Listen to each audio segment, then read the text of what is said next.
नमस्ते, भारत एक्सप्रेस देख रहे हैं आप। मैं हूं आपके साथ रोहित पोखरियाल, लेकर हाजिर हूं विश्व विशेष। पाकिस्तान के इस्लामाबाद से मुजफ्फराबाद तक आज सिर्फ एक ही सवाल गूंज रहा है। क्या भारत के खिलाफ कूटनीति का हथियार रहा आतंकवाद अब खुद पाकिस्तान के वजूद पर भारी पड़ने लगा है?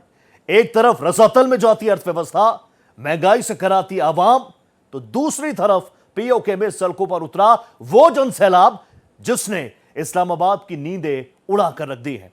आलम यह कि इस जेएसी आंदोलन को कुचलने के लिए आईएसआई ने पीस कमेटी के नाम पर जैश ए मोहम्मद के आतंकियों को मैदान में छोड़ दिया।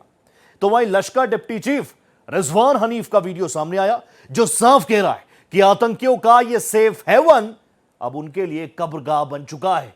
अंतरराष्ट्रीय मंचों पर घिरे पाकिस्तान से आज सवाल साफ, जिस नाग को आंचल में पाला, क्या आज वही उसकी सल्तनत को डस रहा है? इसी पर देखिए हमारी एक खास पेशकश, ऑपरेशन गृह युद्ध।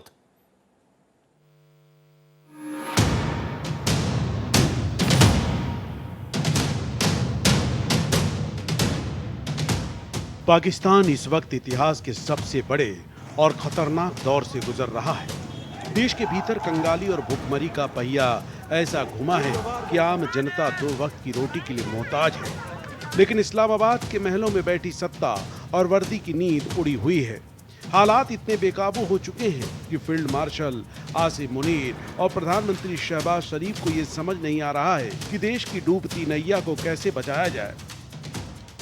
मेरी आपसे एक हमदर्द के तौर पर पुरखलूस दरख्वास्त है कि इस मुश्किल वक्त का मुकाबला करने के लिए जो जामे मंसूबा हम बना रहे हैं, इसमें भरपूर तावन करें, जिसका ऐलान इंशाअल्लाह आइंदा चंद दिनों में किया जाएगा। सिस्टम के भीतर घमासान ऐसा मचा है कि पाकिस्तान पीपल्स पार्टी के चेयरमैन बिलावल भुट्टो ने मौजूदा मुनीर शहबाज सरकार के तख्ता पलट का खुला ऐलान कर दिया है।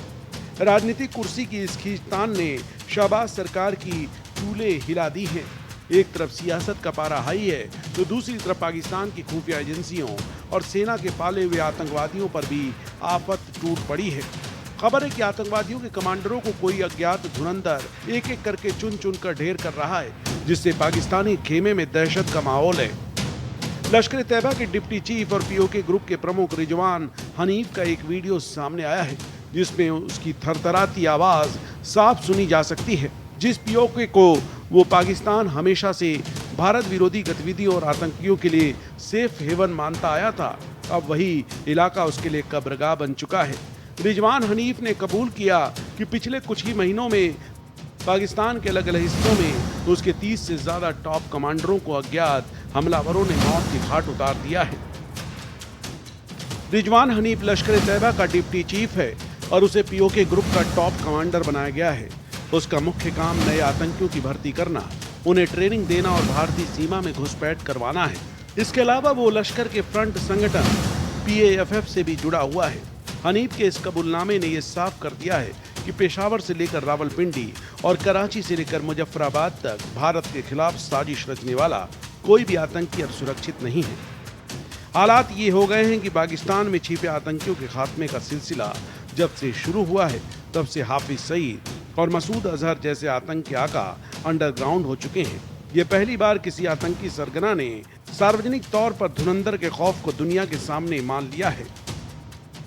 पाकिस्तान हमेशा से ये दावा करता आया है कि उसके देश में छिपे आतंकियों को भारत की एजेंसियां निपटा रही हैं। हालांकि भारत का विदेश मंत्रालय हर बार साफ कह चुका है कि किसी दूसरे देश में टारगेट किलिंग करना भारत सरकार की नीति नहीं है।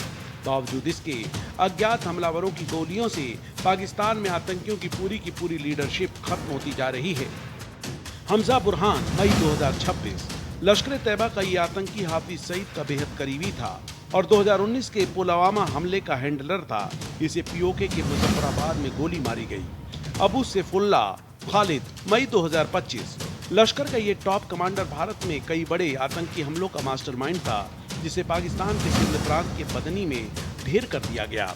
अबू कताल मार्च 2025 भारत में आतंकी गतिविधियों के लिए मोस्ट वांटेड इस लश्कर आतंकी को झेलम में मार गिराया गया। ख्वाजा शाहिद नवंबर 2023-2018 में जम्मू कश्मीर में हुए आतंकी हमले का ये मास्टरमाइंड लश्कर आतंकी नीलम वैली पीओके में एलओसी के पास उसका सिर कटा हुआ शव मिला। दाऊद मलिक अक्टूबर 2023 जैश ए मोहम्मद के सरगना मसूद अजहर के इस बेहद करीबी को उत्तरी वजीरिस्तान में अज्ञात हमलावरों ने निपटा दिया। शाहिद लतीफ अक्टूबर 2023-2016 के पठानकोट एयरबेस हमले के मुख्य साजिशकर्ता और जैश आतंकी को सियालकोट में मिट्टी में मिला दिया गया। रियाज अहमद सितंबर 2023 जम्मू के डांगरी आतंकी हमले के मास्टरमाइंड लश्कर आतंकी को पीओके के रावलकोट में ढेर किया गया। परमजीत सिंह पंजवड़ मई 2023 भारत में इस मोस्ट वांटेड आतंकी को लाहौर में गोलियों से भून दिया गया। बशीर अहमद पीर फरवरी 2023 जम्मू कश्मीर में आतंकवादियों की घुसपैठ कराने वाले हिजबुल मुजाहिदीन के इस आतंकी को रावलपिंडी में ढेर किया गया। जहूर मिस्त्री मार्च 2022 1999 में इंडियन एयरलाइंस के विमान IC-814 के अपहरण में शामिल जैश आतंकी को कराची में मौत के घाट उतारा गया। एक तरफ आतंकियों पर अज्ञात हमलावरों का खौफ मंडरा रहा है, तो दूसरी तरफ पाकिस्तान के अंदर सरकार और सेना के बीच भयंकर रार छिड़ी हुई है। हाल ही में पीओके में सेना की देखरेख में हुए असेंबली इलेक्शंस में भयंकर धांधली और हिंसक झड़पों के बाद जनता की बगावत चरम पर पहुंची हुई है। और इतिहास गवाह है कि जब जब पाकिस्तान ने आतंकवाद को पाला, वो भस्मासुर बनकर खुद उसी को डसने आया। आज वही मंजर इस्लामाबाद की सड़कों पर है, जहां सत्ता की कुर्सियां डगमगा रही है, सेना का इकबाल खत्म हो चुका है और पूरा मुल्क तबाही के मुहाने पर खड़ा आखिरी सांसें गिन रहा है। पाकिस्तान के इस अंदरूनी कलह और खौफ के बीच पाकिस्तान के कब्जे वाले कश्मीर यानी पीओके और बलूचिस्तान के बगावती तेवरों ने जलती हुई आग में घी का काम किया है। पीओके में ज्वाइंट अवामी एक्शन कमेटी के नेतृत्व में जनता सड़कों पर उतर चुकी है। पीओके में कर्फ्यू लागू है, इंटरनेट मीडिया को बंद रखा गया है और सिर्फ चुनिंदा इलाकों में चुनिंदा गतिविधियों के लिए इसे बहाल रखा गया है। इतना ही नहीं, पीओके में पूर्ण सेवाएं भी सीमित रखी गई हैं। इसके बावजूद स्थानीय लोग जो कि JASC के बैनर तले आंदोलनरत हैं, न मतदान में शामिल हो रहे हैं और न पाकिस्तान के आगे झुकते नजर आ रहे हैं। और तो और बलूचिस्तान में आज़ादी की मांग तेज हो गई है। स्थिति इतनी दयनीय हो गई है कि दुनिया भर का मीडिया अब पाकिस्तान के दोगले चरित्र को बेनकाब कर रहा है। और तो और अंतर्राष्ट्रीय मंचों पर भी पाकिस्तान को पूरी तरह नकार दिया गया है। इन सब के बीच अमेरिका और पश्चिमी देशों का रुख भी कड़ा हो गया है, जिससे पाकिस्तान कूटनीतिक रूप से पूरी तरह अलग थलग पड़ गया है। वहीं अपनी ही जनता के गुस्से और पीओके के बगावती तेवरों से घबराई शहबाज सरकार और पाकिस्तानी सेना ने अब अपनी पुरानी और घिनौनी चाल चली है। पाकिस्तान ने पीओके के उग्र आंदोलन और JASC के बातचीत के नाम पर एक अजीब पैंतरा चला है। सूत्रों के मुताबिक सरकार और सेना ने जैश ए मोहम्मद का वरिष्ठ कमांडर और कुख्यात आतंकी मसूद इलियास कश्मीरी को मध्यस्थ के रूप में अमन जिरगा के जरिए मैदान में उतारा है। आतंकी मसूद इलियास कश्मीरी भारतीय नेशनल इन्वेस्टिगेशन एजेंसी यानी NIA का मोस्ट वांटेड आतंकी है। मसूद इलियास कश्मीरी जम्मू कश्मीर में भारत विरोधी गतिविधियों, आतंकी हमलों की योजना बनाने, आतंकवादियों की भर्ती और हथियारों की तस्करी जैसे मामलों में शामिल रहा है। इसका नाम साल 2022 में सुजवा आतंकी हमले और अन्य साजिशों के मामलों में NIA की चार्जशीट में भी मुख्य तौर पर आया है। मसूद इलियास कश्मीरी को मुफ्ती मसूद इलियास और अबू मोहम्मद के नाम से भी जाना जाता है। उसकी गिनती जैश ए मोहम्मद के सबसे खतरनाक आतंकवादियों में होती है। भारतीय सुरक्षा एजेंसियों के मुताबिक उसका ठिकाना पीओके के रावलकोट क्षेत्र में है। यहीं से वो आतंकियों की भर्ती और उन्हें ट्रेनिंग देने का काम करता है। जांच एजेंसियों का यह भी कहना है कि मसूद इलियास जैश ए मोहम्मद के प्रमुख मौलाना मसूद अजहर का करीबी सहयोगी है। पाकिस्तान के कब्जे वाले कश्मीर में हालात काफी बिगड़ चुके हैं। वहां पिछले 2 महीने से विरोध प्रदर्शन जारी है।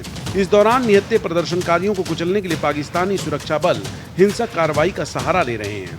इन झड़पों और खून खराबे में वहां 100 से करीब लोगों की जान जा चुकी है।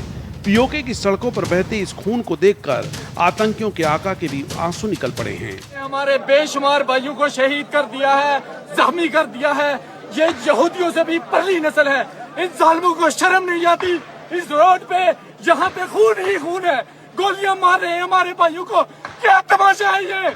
आतंकी संगठन हिजबुल मुजाहिदीन का चीफ सैयद सलाहुद्दीन अब वहां शांति की गुहार लगाने को मजबूर हो गया है। हिजबुल चीफ और यूनाइटेड जिहाद काउंसिल के चेयरमैन सैयद सलाउद्दीन ने एक खास संदेश जारी करते हुए पाकिस्तानी सरकार और ज्वाइंट एक्शन कमेटी से तुरंत टकराव खत्म करने की अपील की है। उसने दोनों पक्षों से ईमानदारी के साथ बातचीत शुरू करने और मौजूदा संकट का शांतिपूर्ण समाधान निकालने की गुजारिश की है। सैयद सलाउद्दीन की ये अपील ऐसे समय आई है जब पाकिस्तान अधिकृत कश्मीर में लंबे समय से आर्थिक, प्रशासनिक और राजनीतिक मुद्दों को लेकर विरोध प्रदर्शन जारी है। ऐसे में उसका ये बयान इस बात का संकेत माना जा रहा है कि क्षेत्र में हालात बेहद गंभीर स्तर तक पहुंच चुके हैं। आतंकियों के रहमो करम पर चल रही शहबाज सरकार अब उस दलदल में धंस चुकी है जहां से बाहर निकलने का हर रास्ता बंद हो चुका है। जैश-ए-मोहम्मद के गुर्गों को मध्यस्थ बनाकर इस्लामाबाद ने खुद दुनिया के सामने यह कबूल कर दिया है कि पाकिस्तान में कानून का राज नहीं बल्कि गन कल्चर का सिक्का चलता है। लेकिन मुनीर और शहबाज शरीफ का यह आत्मघाती चाल भी पूरी तरह उल्टा पड़ता दिख रहा है। ज्वाइंट अवामी एक्शन कमेटी के प्रदर्शनकारियों ने साफ कर दिया है कि वे बंदूकों और जिहाद के दम पर अपनी आवाज को दबने नहीं देंगे, जिससे पाकिस्तानी सेना की बौखलाहट 7वें आसमान पर पहुंच गई है। यानी जो देश आतंकवाद के खात्मे का ढिंढोरा पीटता है वो संकट काल में फिर से आतंकवादियों की ही पैरों में गिरकर समझौते की भीख मांग रहा है। ये इस बात का सबूत है कि पाकिस्तान का प्रशासनिक ढांचा ढह चुका है और अब वहां हुक्मरान नहीं बल्कि आतंकवाद के साए में ही सेना अपनी बची खुची हुकूमत चलाने की नाकाम कोशिश कर रही है। पाकिस्तान में बगावत की ये चिंगारी सिर्फ पीओके तक सीमित नहीं है। बलूचिस्तान के पहाड़ों से लेकर कराची के समंदर तक पाकिस्तानी फौज के खिलाफ गुस्सा बारूद बनकर फट रहा है। बलूच लिबरेशन आर्मी के हमलों ने चीनी निवेश और CPEC प्रोजेक्ट की कमर तोड़कर रख दी है, जिससे ड्रैगन भी अब इस्लामाबाद से दूरी बनाने लगा है। पाकिस्तान में तख्ता पलट की सुगबुगाहट तब और तेज हो गई जब गृह मंत्री मोहसिन नकवी, जो आर्मी चीफ असीम मुनीर के करीबी रिश्तेदार माने जाते हैं, उन्होंने अपनी सरकार के खिलाफ बयान दे दिया। नकवी ने सार्वजनिक तौर पर कहा कि पाकिस्तान में प्रशासनिक सिस्टम पूरी तरह ढह चुका है और 21 साल का सबसे बड़ा घोटाला सामने आया है। पाकिस्तान के गृह मंत्री के इस बयान के बाद शहबाज शरीफ खेमे में हड़कंप मच गया। नवाज शरीफ, शहबाज शरीफ, मरियम नवाज और इशाक डार ने लाहौर में आनन फानन में एक आपातकाल बैठक की। सूत्रों के मुताबिक नवाज शरीफ ने अपनी पार्टी के नेताओं को हिदायत दी है कि वो फिलहाल नकवी और सेना के बयानों पर पलटवार करने से बचे ताकि सरकार को तुरंत गिरने से बचाया जा सके। इधर बिलावल भुट्टो ने देशव्यापी आंदोलन की बिसात बिछा दी है। PPP का ये आक्रामक रुख मुनीर और शहबाज के गठजोड़ के ताबूत में आखिरी कील साबित हो सकता है, क्योंकि जनता भुखमरी से मरने की बजाय हुक्मरानों के खिलाफ आर पार की जंग के मूड में है। इस्लामाबाद के गलियारों में अब सिर्फ बर्बादी की उल्टी गिनती गूंज रही है। जनरल आसिम मुनीर और शहबाज शरीफ के पास अब न तो जनता को देने के लिए आटा बचा है और न ही अंतर्राष्ट्रीय मंचों पर मुंह दिखाने के लिए कोई दलील। सबसे बड़ा झटका तो उसके सेना के उस गुरूर को लगा है जो खुद को पाकिस्तान का भाग्य विधाता समझती थी। जिन आतंकवादियों को पाल पोस कर उन्होंने पड़ोसी देशों के खिलाफ हथियार बनाया था, आज वही आतंकी अपनी जान की भीख मांगते हुए रो रहे हैं। अज्ञात धुरंधरों के खौफ ने आतंकियों के नेटवर्क को पूरी तरह पंगु बना दिया है।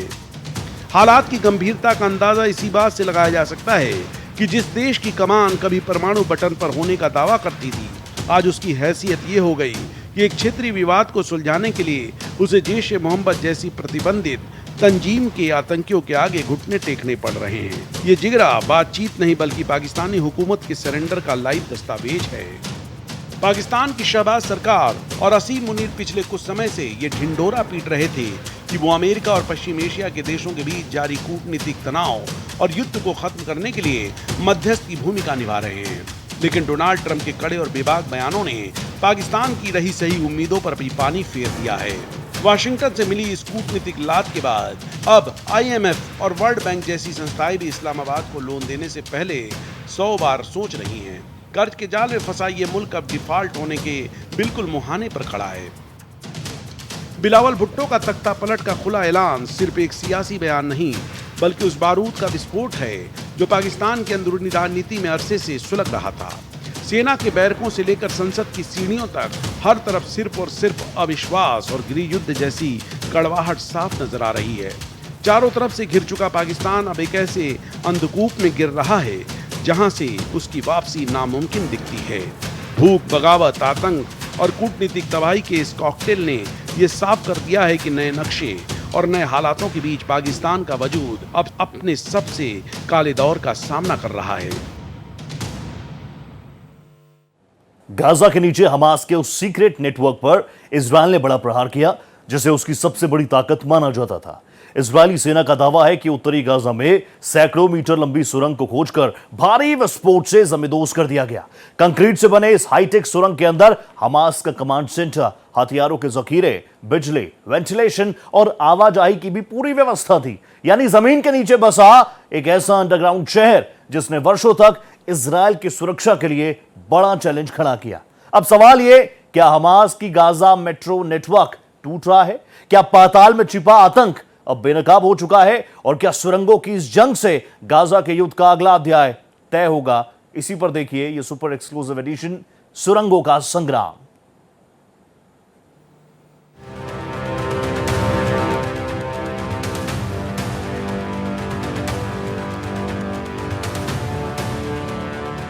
पश्चिम एशिया में अमेरिका, इजराइल और ईरान के बीच जारी जंग में ऐसा लग रहा था कि फिलिस्तीन में सब कुछ शांत है। वहां पर इक्का दुक्का हमलों, झड़पों को छोड़ दिया जाए तो मानो वहां पर अब राहत का काम चल रहा है, लोग अपने अपने घरों में लौट रहे हैं। लेकिन इन सब के बीच इजराइल ने गाजा पट्टी में एक ऐसे सीक्रेट ऑपरेशन को अंजाम दिया जो कि बेहद ही चौंकाने वाला है। जी हाँ, गाजा पट्टी की जमीन के नीचे आतंकी संगठन हमास ने जो बारूद बिछाया था, इजरायली सेना उसे एक एक करके ध्वस्त कर रही है। दरअसल उत्तरी गाजा पट्टी में इजराइल ने हमास की सबसे लंबी सुरंग को तबाह करने का दावा किया है। इजराइल ने सुरंग को नष्ट करने का वीडियो भी जारी किया है। इजराइल की डिफेंस फोर्स का ये भी दावा है कि ये सुरंग हमास की सबसे लंबी सुरंगों में एक थी और ये कार्रवाई हमास के अंडरग्राउंड इंफ्रास्ट्रक्चर को निशाना बनाने के लिए चल रहे ऑपरेशन का हिस्सा है।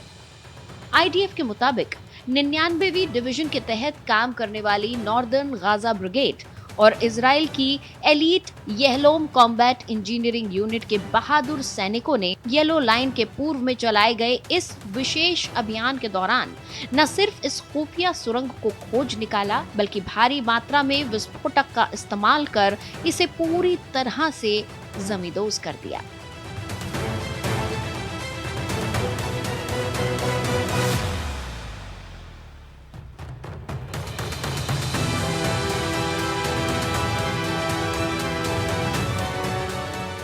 उत्तरी गाजा पट्टी में इजराइल डिफेंस फोर्स आईडीएफ के हाथ लगी ये सफलता बताती है कि हमास किस तरह जमीन के अंदर अपनी ताकत को छिपाए बैठा था। सैकड़ों मीटर लंबी ये सुरंग सिर्फ एक रास्ता नहीं, बल्कि हमास के उस खतरनाक अंडरग्राउंड नेटवर्क का अहम हिस्सा थी, जिसका इस्तेमाल हमास के आतंकी अपनी गतिविधियों को अंजाम देने के लिए करते थे और इसी के सहारे इजराइल के खिलाफ साजिशें रचते थे।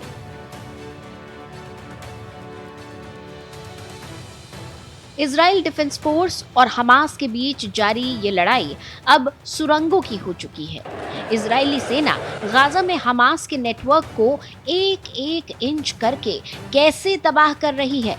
इस स्ट्राइक के बाद हमास के लॉजिस्टिक और ऑपरेशनल नेटवर्क को एक और बड़ा झटका लगा है और इजरायली सेना का ये अभियान लगातार जारी है। दरअसल उत्तरी गाजा में येलो लाइन के पीछे छिपे हमास के टनल नेटवर्क को भेदने के लिए इजराइल ने अपनी विशेष येलोम कॉम्बैट इंजीनियरिंग यूनिट को उतारा है, जो इन सुरंगों के भीतर ऑक्सीजन की कमी और बारूदी सुरंगों के खतरों के बीच काम करने में माहिर है। इजरायली सेना के मुताबिक रोबोटिक कैमरों के जरिए खोजी गई ये टनल बेहद एडवांस्ड और कंक्रीट से बनी थी, जिसमें बिजली और वेंटिलेशन जैसी सुविधाएं थी, जो हमास की गाजा के रिहायशी इलाकों के नीचे से गुरिल्ला हमले करने की चाल को दर्शाती है।